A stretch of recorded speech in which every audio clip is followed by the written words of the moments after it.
Au Maroc, une nouvelle génération est en train de tout changer. On l'appelle la génération Z. Née avec un smartphone à la main, elle bouscule complètement les codes. Dans cette analyse, on va donc plonger au cœur de ce phénomène pour comprendre qui sont ces jeunes et quel impact ils ont sur l'avenir du pays en s'appuyant sur le travail de l'expert Khaled El Ayoud. Cette image, l'enfant né avec un iPhone à la main, elle est vraiment la clé pour tout comprendre. Ce n'est pas juste une question de technologie, non, c'est bien plus profond que ça.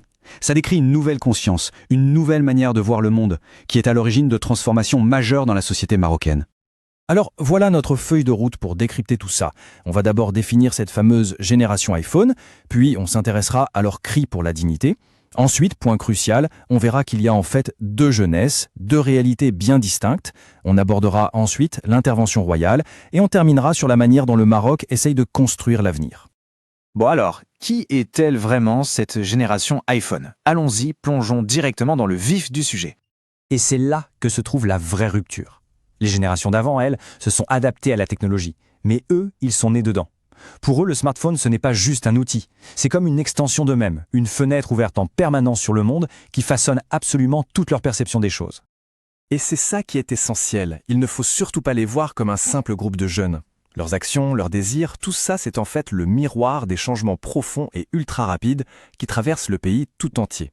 En les regardant, on voit un peu le Maroc de demain se dessiner. Passons maintenant à la manière dont cette génération a commencé à se faire entendre. Fait intéressant, tout n'a pas commencé avec la technologie, mais avec des revendications sociales très humaines, très concrètes. Au départ, ce qu'ils demandaient était simple, juste et surtout pacifique. Il n'était pas question de faire la révolution, mais d'obtenir des droits fondamentaux, un meilleur accès à la santé, à l'éducation. L'exemple de cette manifestation devant un hôpital, après un drame qui aurait pu être évité, c'est très parlant. C'était un véritable appel pour la dignité. C'est ici que l'histoire se complique un peu, et franchement devient fascinante.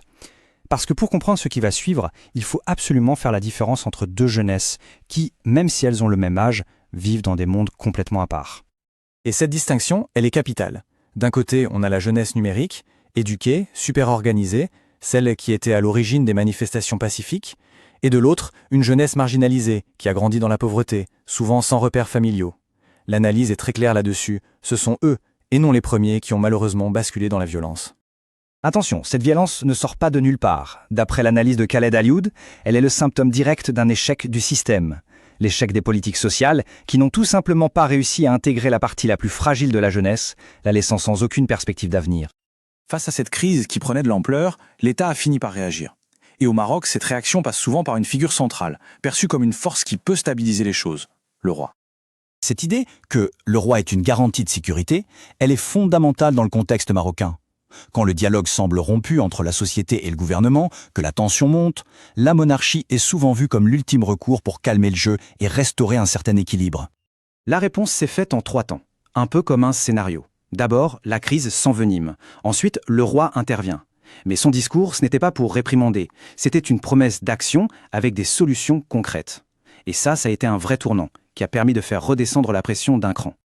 Et l'action a suivi. On ne parle pas juste de belles paroles. Des mesures très concrètes ont été annoncées, des milliers de nouveaux emplois pour les jeunes et des budgets importants pour la santé et l'éducation. Bref, une réponse directe aux toutes premières revendications.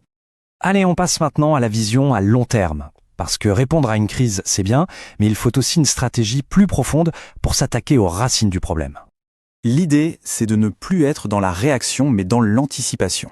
Ce plan, il cible les zones en périphérie des villes qui ont grandi beaucoup trop vite sans les infrastructures de base.